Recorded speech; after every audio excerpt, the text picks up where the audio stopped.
তোমার রবের কাছে মাগফিরাত চাও, আর যদি তোমার রব যদি তোমারে মাফ করে দেয়, হায় হায় মুসলমান, আমার আল্লাহ যদি আমারে মাফ করে দেয়, আল্লাহ বলে বান্দা তোমার যদি খুশ নসিব হয়, ভাগ্য যদি ভালো হয়, আল্লাহ যদি তোমারে মাফ করে দেয়, আল্লাহু আকবার কাবীরা, আল্লাহ বলে যদি তুমি মাগফিরাত পাওয়া যাও, তাহলে বান্দা মনে রাখো আল্লাহ তাক রব্বুল আলামিন তোমার জন্য এমন একটা জান্নাতের ব্যবস্থা করে রাখছে, এমন একটা জান্নাতের ব্যবস্থা করছে যে জান্নাতের প্রশস্ততা হলো জমিন থেকে নিয়ে আসমান পর্যন্ত। জান্নাতের প্রশস্ততা হলো জমিন থেকে নিয়ে আসমান পর্যন্ত। তিরমিজি শরীফের মধ্যে আসছে জান্নাতের ভিতরে এক একটা স্তর আছে, জান্নাতের ভিতরে প্রায় 100-র উপরে স্তর আছে, এক একটা স্তর জমিন থেকে নিয়ে আসমান পর্যন্ত হবে। সুবহানাল্লাহ বলেন। এজন্য মুহতারাম হাজিরিন, আল্লাহ বলে দিয়েছে ইলা মাগফিরাতিন মির রাব্বিকুম ওয়া জান্নাতিন আরদুহাস সামাওয়াতু ওয়াল আরদ উইদ্দাত লিল মুত্তাকিন। আল্লাহ বলছে ওই যে জান্নাত, এত বড় জান্নাত, আমি বিড়ি খাওয়াইনারে বেনামাজিরা জান্নাত দিতাম না। আল্লাহ বলে উইদ্দাত লিল মুত্তাকিন, যারা মুত্তাকিওয়ালা আল্লাহওয়ালা তাদের জন্যই আমি আল্লাহ জান্নাতের ব্যবস্থা রাখছি। সুবহানাল্লাহ কোন। এজন্য মুহতারাম হাজিরিন, গাঞ্জা খায়া, বিবি খায়া, বাবা খায়া মুসলমান দাবি করলেন, এই অবস্থায় আপনার মৌত হয়ে গেল, আপনি মনে করেন না যে আপনি ঈমানওয়ালা হয়ে কবরে গেলেন। আল্লাহ না করুক আপনার মৃত্যু কি হালত হয়েছে, আপনারটা আপনিই ভালো জানেন, রব্বে কারিম ভালো জানে।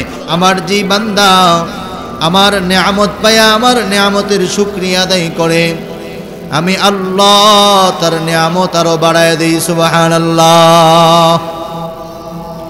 আমার যে বান্দা আমার নেয়ামত পায়া আমার নেয়ামতের না শুকরিয়া করে, আমি আল্লাহ নেয়ামত দিয়েছি এটা তারা স্বীকার করতে রাজি না।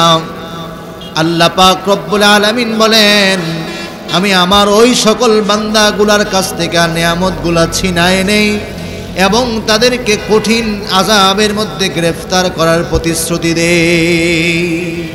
এই জন্য মুহতারাম হাজিরিন, আমি আপনি আসতে পারলাম, বসতে পারলাম, এটা আল্লাহ পাকের ভিন্ন একটা নেয়ামত। এই যে আল্লাহ পাক রব্বুল আলামিন আমাদেরকে মজমার মধ্যে আনলেন, এই জন্য মুহতারাম ভাই দোস্ত বন্ধু, আল্লাহ পাক রব্বুল আলামিন কত মায়া কইরা কত মোহাব্বত কইরা আমাদেরকে জান্নাতের পরিবেশের মধ্যে আনছেন। এই যে বেহেশতের একটা পরিবেশ, এইখানে আপনি যতক্ষণ পর্যন্ত থাকবেন আশা করা যায় এইখানে থাকাকালীন সময়গুলা আপনার জীবনের গুনাহ থেকে আপনি বাইচা থাকতে পারবেন। আলহামদুলিল্লাহ বলবেন না? এখান থেকে বের হয়ে যান, হয়তো নজরের গুনাহ, না হয় জবানের গুনাহ, অন্যথায় অন্য কোনো পাপ কাজের ভিতরে আপনি জড়ায়া যাবেন। তো আল্লাহ তাআলা যে আমাদেরকে গুনাহ থেকে বাঁচায় রাখছেন, এটা কি আল্লাহর নেয়ামত কি নেয়ামত না? একটু দিলের কানটা লাগাইয়া শুনবেন। আল্লাহ পাক রব্বুল আলামিন আমাকে আপনাকে অফুরন্ত নেয়ামত দান করেছেন। আল্লাহ পাক রব্বুল আলামিন বলেন, ওয়া ইন তাউদ্দু নি'মাতাল্লাহি লা তুহসুহা। এই বান্দা শোনো, আমি আল্লাহ তোমারে এই পরিমাণ নেয়ামত দান করেছি, তুমি যদি আমার নেয়ামতগুলা গণনা করতে শুরু করো, একটা সময় তোমার গণনা করার সংখ্যা শেষ হয়ে যাবে, কিন্তু আমি আল্লাহর নেয়ামত কোনোদিন শেষ হবে না। এরপরে আয়াতের মধ্যে আল্লাহ পাক রব্বুল আলামিন আবার ঘোষণা করে দিলেন, ইন্নাল ইনসানা লাযালুমুন কাফফার।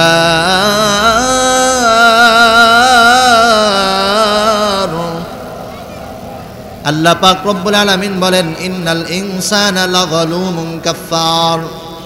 আল্লাহ বলে মানুষগুলা বড় জালেম, মানুষগুলা বড়ই জালেম, কারণ আমি আল্লাহ তাদেরকে যে নিয়ামত দিয়েছি এই কথা তারা তাদের অন্তর থেকে স্বীকার করতে রাজি না।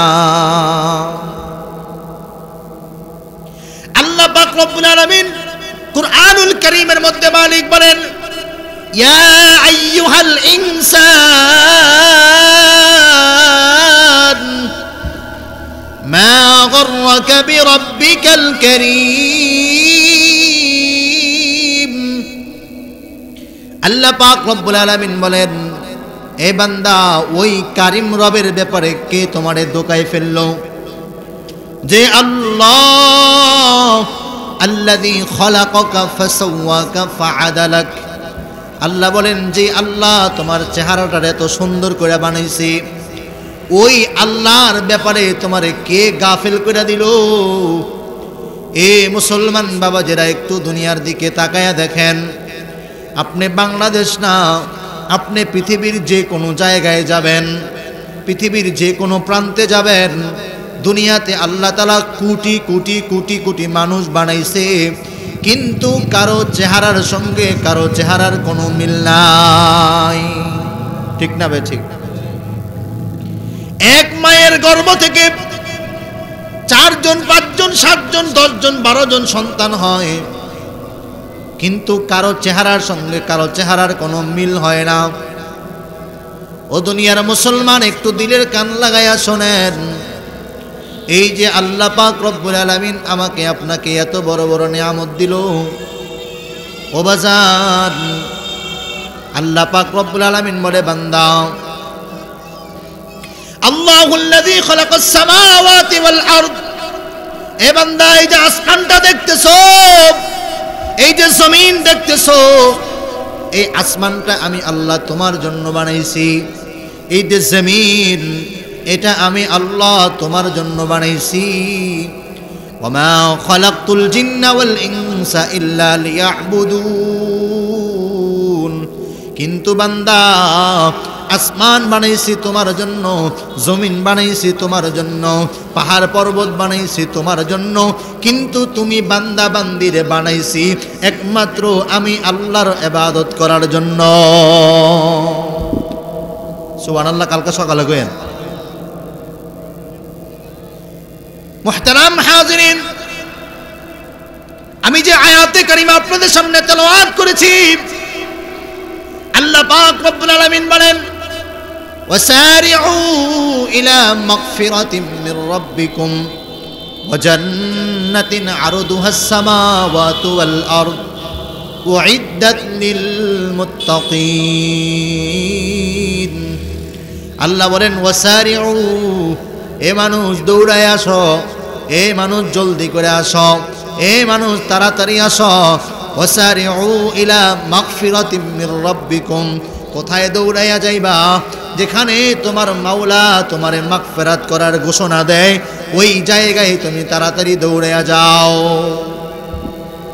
মুসলমান বাবাজিরা, জীবনে দুনিয়াতে আসার পর থেকে নিয়ে মুসলমানের পরিচয় দিয়ে আপনি চলতেছেন। আপনি পরিচয় দেন আপনি বাবার মুসলমান, আপনার মায় মুসলমান, আপনার দাদাই মুসলমান, ওই জন্মসূত্রে আপনিও মুসলমান। সারা জীবন মুসলমানের পরিচয় দিয়া দুনিয়াতে চললেন। আর যদি ওই মুসলমানের পরিচয় নিয়ে যদি কবরে যাইতে না পারেন, সারা জীবনের মুসলমানিত্বের 4 আনার কোনো দাম নাই। ঠিক না বেঠি? মুসলমান ইমানদার বাবাজিরা, এই জন্য আল্লাহ পাক রব্বুল আলামিন বলে, বান্দা শোনো, তুমি যদি তোমার মৌতের আগে, তুমি যদি মৃত্যুর আগে ইলা মাগফিরাতিম মির রাব্বিকুম, তুমি যদি মৌতের আগে তোমার রবের কাছ থেকে মাগফিরাত পাওয়া যাও, তুমি যদি তোমার আল্লাহর কাছ থেকে মাগফিরাত পেয়ে যাও, তুমি যদি যে আল্লাহ তোমারে বানাইছেন ওই আল্লাহ যদি তোমারে মাফ করে দেয়, পৃথিবীর কারো শক্তি নাই যে তোমারে গুনাহগারের খাতার মধ্যে নাম রাখতে। কিন্তু বড় দুঃখের ব্যাপার হলো মুসলমান, আজকে মুসলমান বাঙালি জাতি, মুসলমান জাতি এত নির্বোধ হয়ে গেছে, এত বোকা হয়ে গেছে। একটু একটু আপনা সে আপনা ভুল হয়ে গেলে মার কাছে গিয়া মাফ চায়। মা মাফ না করলে কত কাকত মিনতি করে চোখের পানি ফালায়। বাবার কাছে গিয়া ভুল করলে হাতে বায়ে ধরে মাফ চায়, চায় কি চায় না? এখন তো জমানা পরিবর্তন হয়ে গেছে। স্বামী যদি স্ত্রীর কাছে ভুল করে, স্ত্রীর কাছেও স্বামী গিয়া মাফ চাইতে হয়, অন্যথায় দুনিয়ার বিবিরাও স্বামীদেরকে মাফ করতে চায় না। ঠিক না বেঠিক? ও দুনিয়ার মুসলমান, আদনা সে আদনা ভুলের কারণে তুমি তোমার মায়ের কাছে ছোট হইতে পারলা, তুমি তোমার বাবার কাছে ছোট হইতে পারলা, তুমি তোমার বিবির কাছে ছোট হইতে পারলা।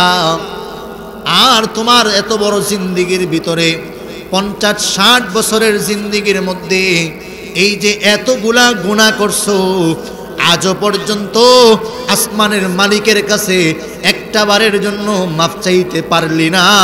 তোর মতো পোড়া কপালওয়ালা মুসলমান আল্লাহর জমিনে আর কেউ নাই। ঠিক না বে ঠিক? এজন্য মুসলমান বাবাজিরা, এজন্য মুহতারাম হাজিরিন, এই কথা আমাকে বুঝতে হবে। আমার আল্লাহ যদি আমাকে মাফ না করে, আমি যদি আদালতে কিবরিয়ার মধ্যে ধরা খায়া যাই, আমি যদি আল্লাহর আদালতে ধরা খায়া যাই, তাহলে কিন্তু আমার আপনার জাহান্নাম ছাড়া কোনো উপায় থাকবে না। ঠিক না ভাই? ঠিক। এখন তো বর্তমান জমানার দুনিয়ার মানুষের ভিতরে ফিকির নাই, এই চিন্তাই আমাদের মধ্যে নাই যে আমাকে একদিন মৃত্যুবরণ করতে হবে, আমাকে একদিন কবরে যাইতে হবে, আমাকে একদিন আল্লাহর হাসরের ময়দানে দাঁড়াইতে হবে। এই চিন্তা আজকে আমরা দুনিয়ার মানুষ করি না।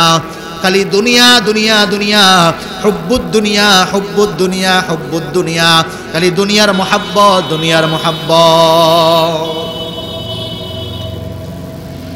মুহতারাম হাজিরিন, আপনারা হয়তো আগে পরে নাম শুনেছেন অনেকবার। নিজামউদ্দিন আউলিয়া নামে একজন ব্যক্তির নাম আপনারা শুনছেননি? ওই নিজামউদ্দিন আউলিয়া অনেক বড় একজন বুজুর্গওয়ালা ব্যক্তি ছিলেন, অনেক বড় একজন আল্লাহওয়ালা ব্যক্তি। একদিন ওই নিজামউদ্দিন আউলিয়ার কাছে এক লোক গিয়া দোয়া চাইতেছে যে হুজুর একটু আমার জন্য দোয়া করেন, আমি অনেক বড় পেরেশানির মধ্যে আছি। এবার নিজামউদ্দিন আউলিয়া বলে, আরে ভাই, আমি তোমার জন্য কি দোয়া করব? তুমি তো দুনিয়ার মহাব্বতে, তুমি তো দুনিয়ার পেরেশানির মধ্যে আছো, আমি তোমার থেকে বড় পেরেশানির মধ্যে আছি। তোমার পেরেশানি তো মাত্র একটা, আর আমার পেরেশানি হলো 4টা। এই 4টা বিষয় নিয়ে আমি নিজামউদ্দিন বড় পেরেশানের মধ্যে আছি। অতএব তুমি আমার জন্য দোয়া চাইও, তুমি আমার জন্য দোয়া কইরো, আল্লাহ যেন আমার এই মুসিবতগুলা আসান করে দেয়। নিজামউদ্দিন আউলিয়া যখন এই কথা বলছে, এবার ওই যে শাগরেদ, উনি মনে মনে চিন্তা করতেছে যে হুজুরে এতগুলা পেরেশানির মধ্যে আছে, কি পেরেশানি একটু জানমুনি। সাহস হয় আবার হয় না, একবার দুইবার চিন্তা কইরা কইরা এবার মনের মধ্যে একটা সাহস আনছে যে হুজুর একটু জিজ্ঞাসা করি, হুজুর আপনি কি পেরেশানির মধ্যে আছেন? অনেক সময় আমরা জিগাই না, মসজিদের ইমাম সাহেবের মনটা খারাপ থাকলে, হুজুর ব্যাপারটা কি? হুজুরের সময় দেখলাম আমাদের মনটা খারাপ, কি বলেন? জিগাননি? মাঝে মাঝে হুজুরকে দুঃখ সুখ জিগাইবেন। হুজুররা এমন কিছু পেরেশানিতে থাকে না কারো কাছে বলতে পারে, না নিজেরা সহ্য করতে পারে। এজন্য মুহতারাম হাজিরিন, এবার নিজামউদ্দিন আউলিয়াকে শাগরেদ প্রশ্ন করতেছে, হুজুর আপনি কি পেরেশানির মধ্যে আছেন? একটু যদি আমারে বলতেন তাহলে আমি বুঝতাম যে আপনার পেরেশানিটা বড় না আমার পেরেশানিটা বড়। এবার নিজামউদ্দিন আউলিয়া একটা একটা করে প্রশ্নের জবাব দেয়। শোনো, আমার 1 নাম্বার বিপদ হলো, আমি যখন আমার মায়ের গর্ভের মধ্যে ছিলাম, কিতাবের মধ্যে পাইছি কোন সন্তান যখন তার মায়ের গর্ভের মধ্যে থাকে, মায়ের গর্ভের মধ্যে থাকা অবস্থায় আল্লাহর পক্ষ থেকে ফয়সালা হয়ে যায় ওই সন্তানটা নেককার হবে নাকি বদকার হবে। আমি চিন্তা করতেছি, আমি যখন আমার মায়ের গর্ভের মধ্যে ছিলাম, আল্লাহ কি আমাকে নেককার বইলা ঘোষণা দিছে নাকি বদকার বইলা ঘোষণা দিছে? ওই মুসিবতের কারণে আমি বড় টেনশনে আছি। এবার বলতেছে, প্রথমটা তো বুঝলাম, 2 নাম্বারটা কি বলেন? এবার নিজামুদ্দিন আউলিয়া বলে, আমার 2 নাম্বার পেরেশানি হলো, আমার 2 নাম্বার চিন্তা হলো, আমি চিন্তা করতেছি আমি যখন মারা যাব, আমি মারা যাওয়ার পরে কিতাবের মধ্যে পড়ছি মানুষ যখন মারা যায় তখন তার কবর থেকেই জাহান্নামের আযাব শুরু হয়ে যাবে, অন্যথায় জান্নাতের শান্তি কবরের মধ্যে শুরু হয়ে যাবে। আমি চিন্তা করতেছি আমার তো মৌতের সময় হয়ে গেছে, আমি যদি মারা যাই আমার কি কবরের ভিতরে জান্নাতের শান্তি আসবে নাকি জাহান্নামের শাস্তি আসবে, এইটা নিয়ে আমি বড় পেরেশান। কি বলেন, চিন্তাগুলা কি ছোট না বড়? কি আপনারা কি অসুস্থ নাকি? একটু আওয়াজ দিয়ে বলেন, চিন্তা ছোট না বড়? এবার বলে হুজুর 2টা বুঝলাম, 3 নাম্বারটা কি? বলে 3 নাম্বারটা হলো আল্লাহ পাক রব্বুল আলামিন কুরআনুল কারীমের মধ্যে বলেছেন যে আল্লাহ পাক রব্বুল আলামিন মওতের পরে হাসরের ময়দানে অনেক মানুষকে ডান হাতে আমলনামা দিব, আবার অনেক মানুষকে বাম হাতে আমলনামা দিবে। আমি বড় টেনশনে আছি, আমি বড় পেরেশানির মধ্যে আছি। আমি যখন আল্লাহর আদালতে দাঁড়ায় যাব, আমার কাছে যখন আমার আমলনামাটা দেওয়া হবে, আমার আমলনামা কি আমার ডান হাতে দেওয়া হবে নাকি আমার আমলনামা আমার বাম হাতে দেওয়া হবে, এইটা নিয়ে আমি বড় টেনশনে আছি। আল্লাহ পাক রব্বুল আলামিন কুরআনুল কারীমের মধ্যে বলেন, হাসরের ময়দানে আল্লাহ পাক রব্বুল আলামিন বলবেন, মা আগনা আন্নি মালিয়া হালাকা আন্নি সুলতানিয়া খুযুহু ফাগুল্লু সুম্মাল জাহিম সাল্লু। আল্লাহ পাক রব্বুল আলামিন হাসরের ময়দানে বলবেন, মা আগনা আন্নি মালিয়া, কোথায় তোমার মাল, কোথায় তোমার সম্পদ, যেই সম্পদের কারণে তুমি দুনিয়াতে বাহাদুরি করেছ। হালাকা আন্নি সুলতানিয়া, কোথায় তোমার ক্ষমতা, যেই ক্ষমতার কারণে রাস্তার মধ্যে গাড়ি আটকায়া মানুষের উপর জুলুম করেছ, যেই ক্ষমতার কারণে দিন দুপুরবেলা মানুষের উপর জুলুম করেছ, দিন দুপুরবেলা মানুষের পুলিশের হয়রানি করছ, বিবাহিত ছেলে মেয়ে বিবাহ দিতে গেলে তারা ওইখানেও ট্যাক্সের জন্য যাইতো, ঠিক না বেঠিক? এমন একটা সময় বাংলাদেশে ছিল, ক্ষমতার বাহাদুরির কারণে মসজিদের ইমামরা মসজিদের খুতবায় বসে, মসজিদের মিম্বরে বসে হক কথা বলতে পারতো না। শরীয়তের কোরআন সুন্নাহ ভিত্তিক আলোচনা করলে যদি তাদের মন মতো হইতো তাহলে মানতো, মন মতো না হইলে ইমামকে অপদস্থ করে বেজ্জতি করে ইমামকে মসজিদ থেকে বাহির করে দিত। এমন সময় বাংলাদেশে ছিল কি ছিল না? আপনারা হয়তো দেখেছেন বাংলাদেশের জমিনে এমন হাজারো মাহফিল হয়েছে, যে সমস্ত নেতা এবং খেতাদের কারণে মাহফিলের ভিতরে বক্তারা কোরআন সুন্নাহ অনুযায়ী আলোচনা করতে পারে নাই, রাজনীতিক কোনো ব্যাপারে আলোচনা করার জন্য তাদেরকে নিষেধ করা হইতো। মুহতারাম হাজিরিন, আল্লাহ পাক রব্বুল আলামিন বলেন, হাসরের ময়দানে তাদেরকে আল্লাহ জিজ্ঞাসা করবে, হালাকা আন্নি সুলতানিয়া, কই তোমার রাজত্ব, কোথায় তোমার বাদশাহী, মা আগনা আন্নি মালিয়া, কোথায় তোমার মাল, হালাকা আন্নি সুলতানিয়া, কোথায় তোমার রাজত্ব। আল্লাহ বলবে, কোথায় তোমার বাদশাহী, কোথায় তোমার ক্ষমতা? আজকে তো কোনো কিছু নাই, ক্ষমতা নাই, এজন্য তুমি কি করো? জনগণের টাকা মাইরা লন্ডন চলে যাও, জনগণের টাকা মাইরা আমেরিকা চলে যাও, জনগণের টাকা মাইরা ভারত গিয়া মোদির কাছে গিয়ে আশ্রয় নাও। বলেন ঠিক না বেঠি? এজন্য মুহতারাম হাজিরিন, আল্লাহ পাক রব্বুল আলামিন বলেন, এ মানুষ শুনো, ওয়ানাহশুরুহুম ইয়াওমাল কিয়ামাতি আলা ওয়ুজুহিম উমিয়াও ওয়া বুকমাও ওয়া সুম্মা। আল্লাহ বলে, বান্দা শোনো, দিলের কান লাগায়া শুনবা, দুনিয়াতে যারা উল্টা পাল্টা চলাফেরা করতেছো, মনে রাখো কাল কিয়ামতের ময়দানে আল্লাহ তাআলা তোমাদেরকে উল্টা কইরা দাঁড় করায় দিবে। নাউজুবিল্লাহ বলেন। এবার সাহাবায়ে কেরাম রাসূলকে প্রশ্ন করে, ইয়া রাসূলুল্লাহ, হাসরের ময়দানে উল্টা কইরা কিভাবে আবার আল্লাহ দাঁড় করাইবে বুঝলাম না। আল্লাহ রাসূল বলে, ও আমার সাহাবীরা, একটু জবাব দাও যে আল্লাহ মাথা উপরের দিকে দিয়া পা নিচের দিকে দিয়া চালাইতে পারে, ওই আল্লাহ কি মাথা নিচের দিকে দিয়া পা উপরের দিকে দিয়া চালাইতে পারবে কিনা? কি বলেন, পারবে? ক্ষমতা আছে? জোরে বলেন, আছে না নাই?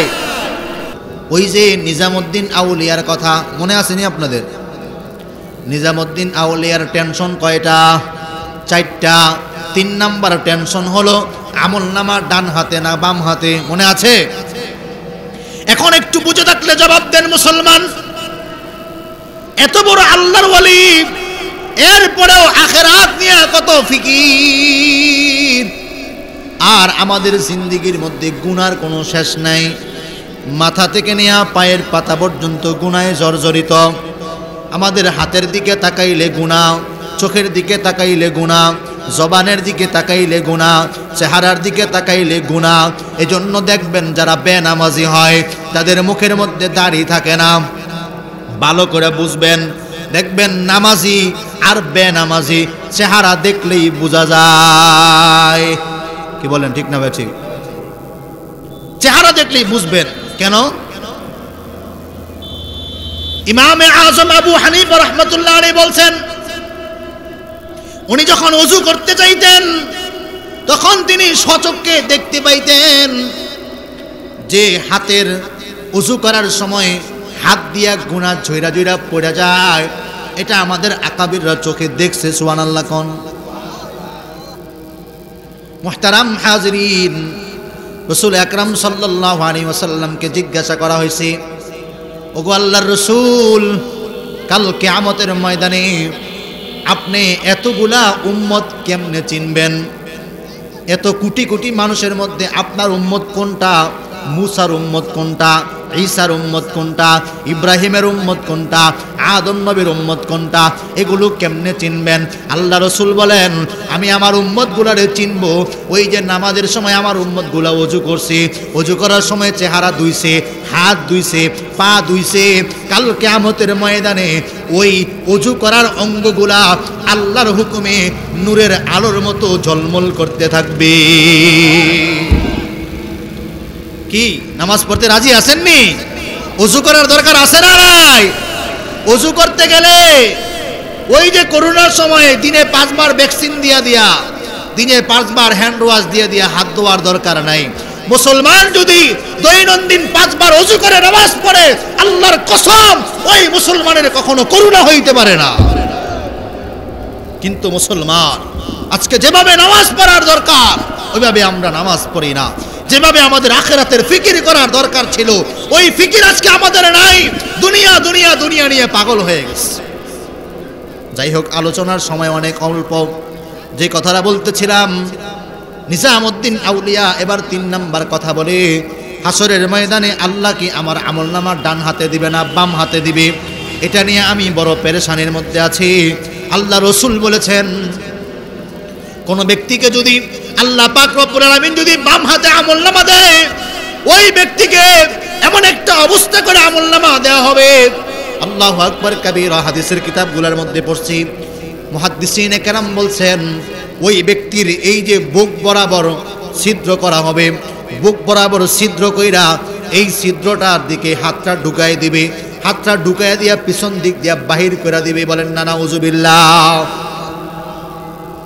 এদিক দিয়ে ছিদ্র কইরা পিছন দিক দিয়ে বাহির করা হবে। সাহাবায়ে কেরাম কষ্ট করে, ইয়া রাসূলুল্লাহ, চেহারাটা তার সামনের দিকে, আমলনামা পিছনে, ওই বান্দা কেমনে আমলনামা পড়বে? আল্লাহ রাসূল বলেন, আল্লাহ পাক রব্বুল আলামিন ফেরেশতাদেরকে বলবে, ফেরেশতা আমার বান্দার ঘাটটা মোচড় দিয়া চেহারাটারে পিছনের দিকে ঘুরাইয়া দাও। নাউজুবিল্লাহ। এজন্য বাবাজিরা আল্লাহর কাছে সবসময় দোয়া করবেন, আল্লাহ যেন আমাদের সকলকে কিয়ামতের ময়দানে ডান হাতে আমলনামা দেয়। বলেন আমিন। দোয়া করবেন তো ইনশাআল্লাহ। 4 নাম্বার পেরেশানি, নিজামুদ্দিন আউলিয়া এবার 4 নাম্বার কথা বলে, হাই বাজার, সূরাতুল ইয়াসিনের মধ্যে আল্লাহ তাআলা বলেন, ওয়ামতাজুল ইয়াউমা আইয়ুহাল মুজরিমুন।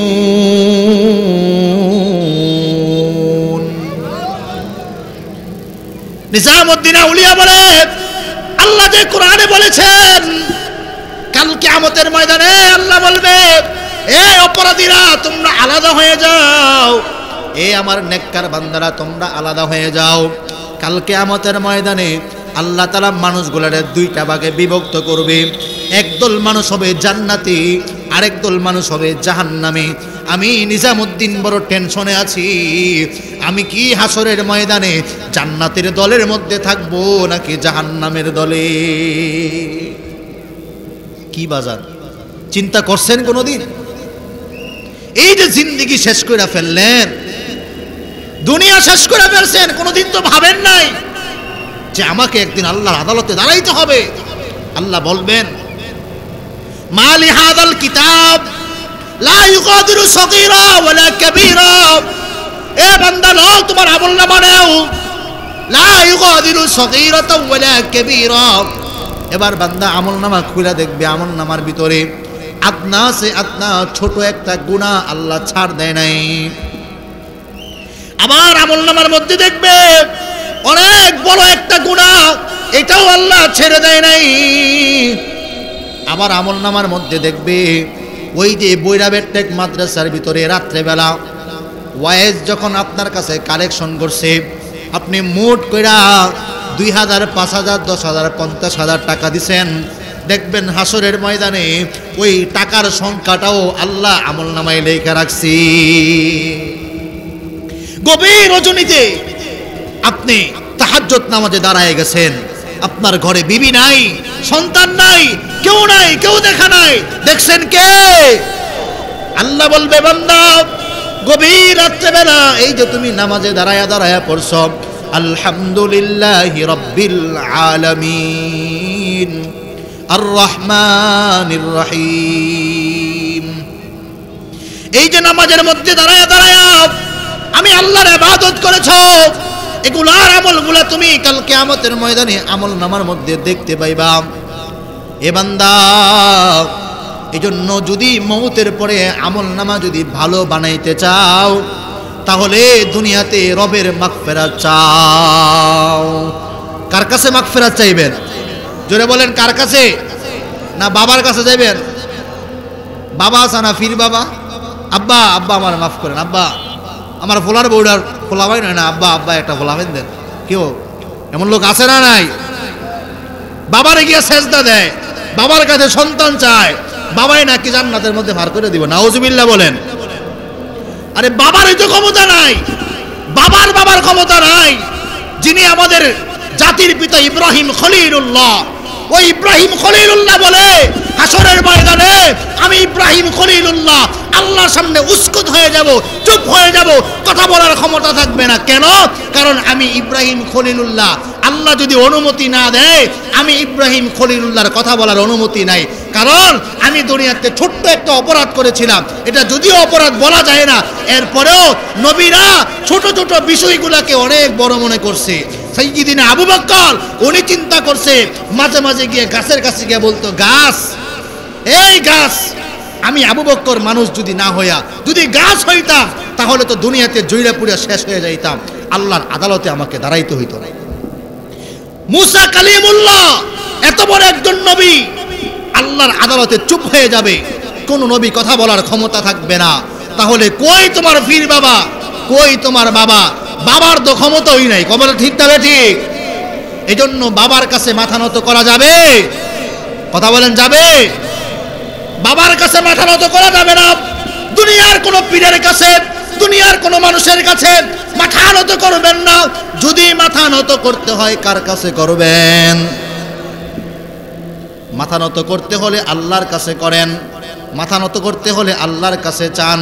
এ বাজান, হাদিসের মধ্যে আসছে আল্লাহ রাসূল সাল্লাল্লাহু আলাইহি ওয়াসাল্লাম বলেন, যদি কোনো মুমিন বান্দা সারা জীবন গুনার কাজ করেছে, গুনার কাজ করতে করতে করতে করতে করতে করতে আর জীবনে কোনো নেক আমল তার আমল নামাই নাই, এরকম একটা নেক আমল ছাড়া মানুষ যদি গভীর রজনীতে যায় নামাজ বিছায়া আল্লাহর সামনে দাঁড়ায় 2 রাকাত নামাজ আদায় করে, এরপর যখন কয়েকবার দুরূদ শরীফ পড়ে, কয়েকবার ইস্তেগফার পড়া, এবার যখন আল্লাহর কাছে মাফ চায়, হাদিসের মধ্যে আসছে বুজুর্গানে দিন বলেন ওই বান্দার চোখের পানিটা নাকের ডগায় আসার আগে আগেই আল্লাহ তাআলা তার পিছনের জীবনের গুনাহ মাফ করে দেবে। এজন্য মুহতারাম হাজিরিন, যদি মাফ চাইতে হয় কার কাছে চাইবেন? জোরে বলেন, কার কাছে? সন্তান দেওয়ার মালিক কে? সন্তান বিদেশে যাইতে পারে না, মুসিবত, কার কাছে চাইবেন? ঘরের ভিতরে রিজিক নাই, কার কাছে চাইবেন? আল্লাহ বলেন আলা মিন মুস্তাগফিরিন ফাগফির লা, রাসূল বলেন আল্লাহ পাক রব্বুল আলামিন প্রথম আসমানের মধ্যে এসে বলতে থাকে, বান্দা আমার কাছে মাগফিরাত চাও, আমি আল্লাহ তোমাকে মাগফিরাত করে দিব। আলা মিন মুস্তারজিকিন ফারজুকলা, বান্দা আমার কাছে রিজিক চাও, আমি আল্লাহ তোমাকে রিজিক দিয়ে দিব। সুবহানাল্লাহ কোন। এজন্য বাবাজিরা মাগফিরাত কার কাছে চাইবেন? রিজিক কার কাছে চাইবেন? আল্লাহর কাছে চাইতে হবে। এজন্য বাবা মুফাসসিরিনে কেরাম বলেন ওই ব্যক্তি সবচেয়ে বড় হতভাগা, সবচেয়ে বড় কপাল পড়া ওই ব্যক্তি, যে ব্যক্তি সারা জীবন মুসলমানের খাতায় যার নাম ছিল, কিন্তু মৌতের পরে তার নাম ইহুদির খাতায় চলে গেল, নাফরমানের খাতায় চলে গেল। এজন্য মুসলমান হইয়া কবরে যাওয়ার দরকার আছে না নাই? খাঁটি মুসলমান হইয়া, খাঁটি আল্লাহওয়ালা হইয়া, খাঁটি নামাজিওয়ালা হইয়া, আল্লাহ পাকের পেয়ারা বান্দা হইয়া, নবীর খাঁটি উম্মত হইয়া আল্লাহ আমাদের সবাইকে জান্নাতে যাওয়ার তৌফিক দান করে, বলেন আমিন।